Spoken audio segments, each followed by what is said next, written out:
반갑습니다. 플러스 경매 김수경입니다. 저는 부산 울산 경남 지역 경매 대행 그리고 경매 교육 일을 하고 있습니다. 오늘은 부산 해운대구 중동에 있는 주택 사건 같이 한번 보도록 하겠습니다. 위치는 어디냐면은 부산 지하철 2호선 중동역 내리면은 삼성연수원이 있습니다. 그 옆에 있는 오산마을. 오산마을 하면은 부산에 재개발 관심 있으신 분은 바로 아실 겁니다. 지금 재개발 초기 단계인데요. 진행 상황이라든가 이런 것은 직접 한번 알아보시고요. 저는 경매 권리 분석 공부 한번 해보도록 하겠습니다. 귀하게 나온 물건이에요. 매각기일은 5월 18일입니다. 5월 18일인데 3월 9일 날 원래 경매 1차가 잡혀 있었습니다. 그런데 이때는 다 우리 전국적으로 법정이 휴정이었죠. 그래서 진행을 못했고 4월 13일 날 다시 잡혔다가 경매 신청 채권자가 연기 신청을 하는 바람에 이제 5월 18일로 다시 잡힌 겁니다. 근데 채권자가 경매 연기 신청을 2번까지 할 수 있거든요. 그래서 5월 18일 이것도 연기가 될지 아니면 진행이 될지 그냥 연기가 아니고 아예 취하가 될지 그건 알 수가 없어요. 시세 대비해서 총 채무액이 좀 적어요. 그래서 그대로 진행이 되면 좋겠는데 보겠습니다. 토지가 약 40평 정도 됩니다. 40평이 조금 안 되고요. 그리고 건물은 46평 정도 되네요. 감정가 4억 5,300 이렇게 되는데 여기 평당가 제가 알아본 거하고 그런 거 비교를 해보면은 지금 아이고 1차에 당연히 낙찰이 될 것으로 보입니다. 관심 있으신 분은 빨리빨리 조사를 하셔야 될 것 같습니다. 등기부 한번 보도록 하겠습니다. 2017년 8월 11일 날 소유권 이전 됐습니다. 현재 소유주가 매수를 했어요. 자, 그러면서 보니까 그날 잔금을 치기 위해서 대출을 받았습니다. 임차인이 있는 상태에서 이 사람은 매수를 한 거예요. 경매가 아니고 일반 매매니까. 자, 일반 매매 같은 경우 임차인이 있는 부동산을 매수를 하게 되면은 임차인들이 들어있고 이러면은 1금융에서는 대출을 안 해주려고 하거든요. 그러니까 2금융이나 3금융을 가게 됩니다. 2금융이나 3금융은 그 임차인들의 보증금을 감안해서 소액의 대출이 나오게 됩니다. 그래서 처음에는 이제 계정이동 새마을금고에서 대출을 받았고요. 근데 이제 2금융에서 할 만큼 해줬는데 그래도 좀 모자라니까 3금융 그래서 대부 쪽에서 조금 더 받고 이렇게 해서 잔금을 친 모양이에요. 임차인 보증금에 하고 대출하고 합하고 막 이렇게 해가지고는 이 사람이 매수를 했습니다. 좋은 물건을 매수를 했는데 지금 좀 사정이 그런가 봐요. 그 다음 압류가 들어오고 주택 임차권 등기가 들어옵니다. 임차권 등기 1층 일부 해서 문모씨 경매 신청한 채권자 중에 한 사람입니다. 전입 날짜가 2018년 11월 27일 돼 있고요. 확정이 2012년 1월 26일 돼 있습니다. 이 사건에서 말소 기준 등기는 2017년 8월 11일에 근저당 여기거든요. 여기에요. 근데 확정일자는 훨씬 빨라요. 그런데 확정일자가 빠른 거는 별 의미가 없어요. 임차인은 무조건 전입날짜 기준이 돼야 되죠. 전입을 안 하고 확정만 일찍 받아봤자 그건 소용이 없어요. 이 사람이 2012년 1월 26일 날 확정을 받았다 하더라도 이 확정의 효력이 발생하는 것은 전입날짜인 2018년 11월 27일부터가 되는 겁니다. 그래서 전입이 2018년이기 때문에 그래서 말소기준 등기는 2017년. 그래서 이 사람은 대항력은 없습니다. 확정이 아무리 빨라도. 자, 그리고 그 위에 있는 근저당권자 2군데에서 다 임의 경매가 들어왔습니다. 경매가 3군데에서 지금 들어와 있는 상태입니다. 전입 상황 한번 보겠습니다. 2월 25일 날 이렇게 전입세대 열람 내역입니다. 보니까 2세대가 있어요. 2세대가 지금 일단 보입니다. 여기서 2월 25일 상황에서는 문땡땡씨, 박땡땡씨. 문땡땡씨는 보니까 날짜 보니까 아까 문씨고 날짜 보니까 금방 임차권 등기권자입니다. 이 사람 아직도 전입을 살려놓고 있네요. 임차권 등기권자 하면은 우린 주로 이제 이사 나가면서 하는 건데 그죠? 이사를 아직 안 나가고 있나 봅니다. 아니면은 불안해서 그냥 전입만 살려놓고 있는 건지. 그리고 박땡땡씨가 있는데 박땡땡씨 같은 경우에 2014년 5월 20일 돼 있어요. 2014년이래요. 아까 말소 기준 등기 2017년도죠. 그러니까 대항력 있는 임차인 또 박모씨가 있는 겁니다. 그렇게 되고 매각물건 명세서 보겠습니다. 매각물건 명세서 보니까 말소 기준 등기 최선순위 설정이 2017년 8월 11일에 근저당이다 하고 나와 있죠. 우리 아까 봤잖아요. 그리고는 이 점유자들 쭉 해서 있습니다. 문모 씨, 아까 뭐죠? 임차권 등기권자예요. 임차권 등기권자 되고, 여기서는 그냥 위상돼 있는데 임차권 등기권자예요. 그리고 박땡땡 씨 해가지고 있습니다. 박땡땡 씨는 일부, 그리고 1층 방 2칸 이렇게 돼 있습니다. 2014년 5월 20일이니까 대항력이 있죠. 보증금이 3,200만 원이랍니다. 3,200만 원이니까 소액 임차인 최우선 변제 받을 수 있는 보증금 금액에 들어가게 됩니다.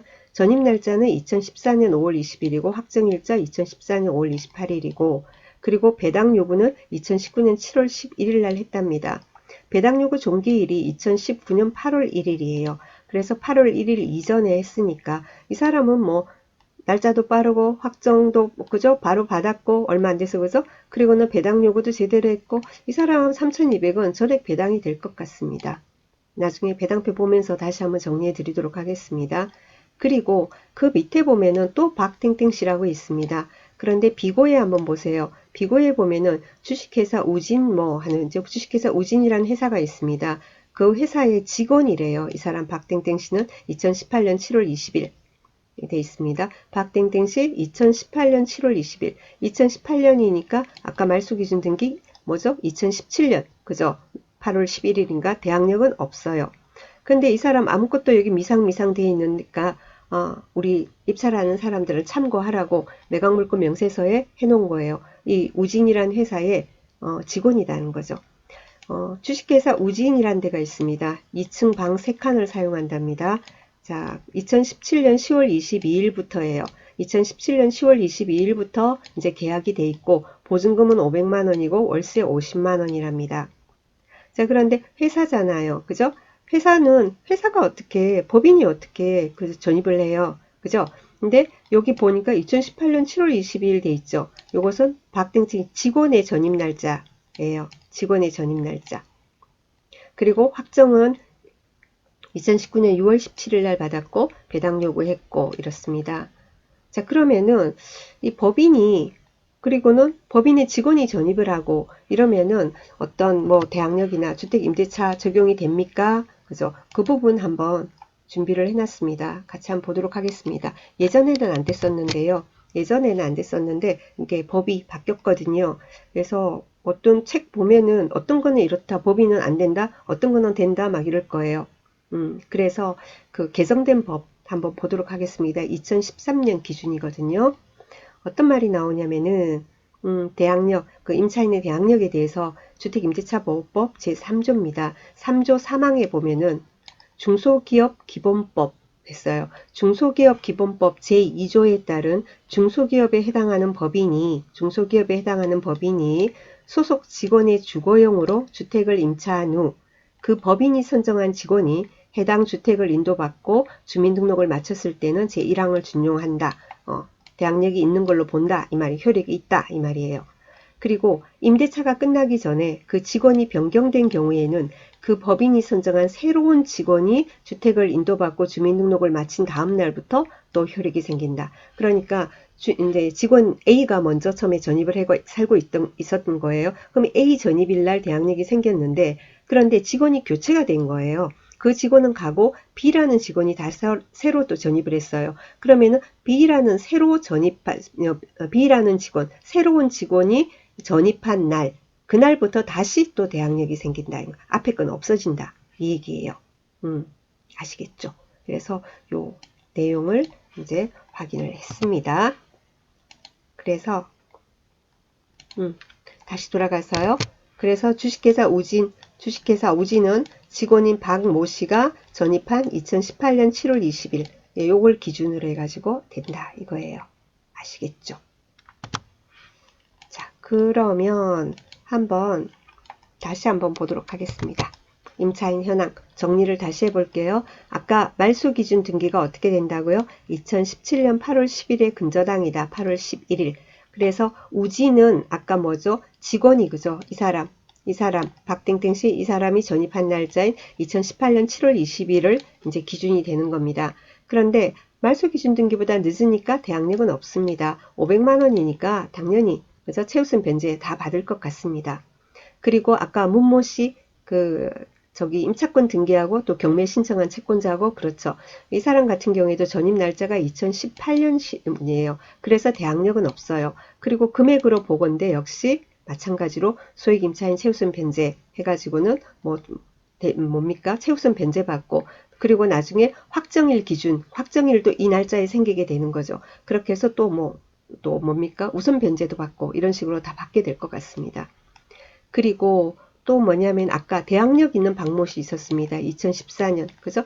여기 3,200이에요. 이 사람도 뭐죠? 전입하고 8일 뒤에 또 확정일자 받고 했는데 이 사람은 2014년이라서 이거보다 훨씬 빠르거든요.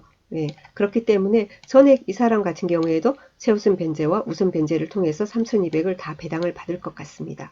그래서 여기 있는 임차인들 같은 경우에는 전부 다 배당을 받고 그러기 때문에 명도가 너무 쉬울 것 같습니다. 그래서 너무 쉬울 것 같아요. 얼마 쓰냐 해서 금액만 잘 써서 낙찰을 받으면 될 것 같습니다. 이런 돈 있으면은 정말 잡고 싶은 물건이네요. 미래 가치도 있고 명도도 쉽고 그죠?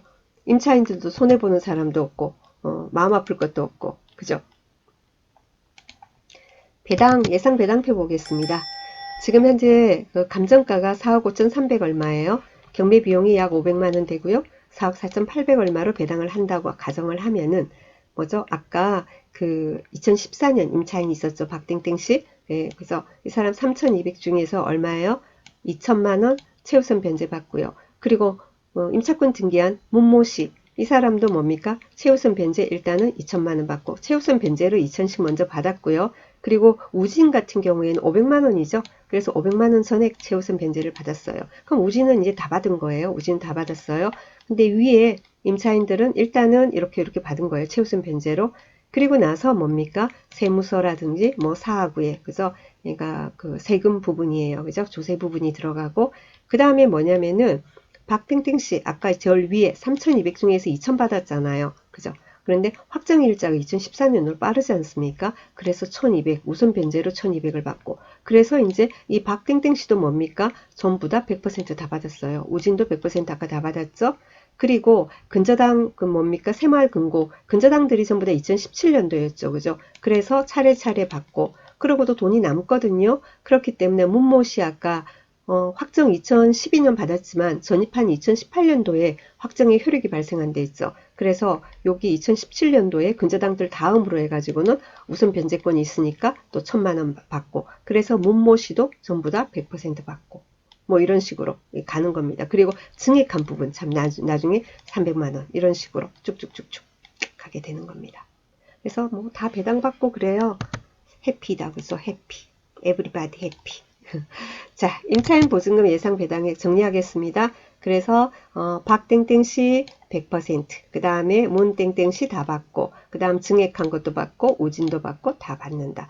요 밑에 박모씨는요. 이 사람은 우진의 직원이기 때문에 우진이 받으면 된 거잖아요. 그렇지 않습니까? 그래서 한번 임차인이 여러 명 있는 경우에 어떻게 하는지 한번 분석을 같이 해봤고요. 이런 거는 이제 권리 분석은 기본이고, 그 다음은 이제 뭐죠? 시세. 그래서 시세 판단을 잘 해야 되겠죠. 시세 판단 잘해서. 그리고는 입찰가 잘 써서. 입찰가 경매 입찰은 이론 차이로도 떨어지기도 하고 그렇습니다. 그래서 입찰가 잘 써서 최선을 다해도 운이 나쁘면 또 안 되는 게 경매 낙찰입니다. 그렇네요. 자, 좋은 물건이 있어서 안내해 드렸습니다. 누군가에게는 좋은 정보가 되기를 바랍니다. 좋은 하루 보내시고요. 내일 모레 아침에 또 뵙겠습니다. 감사합니다.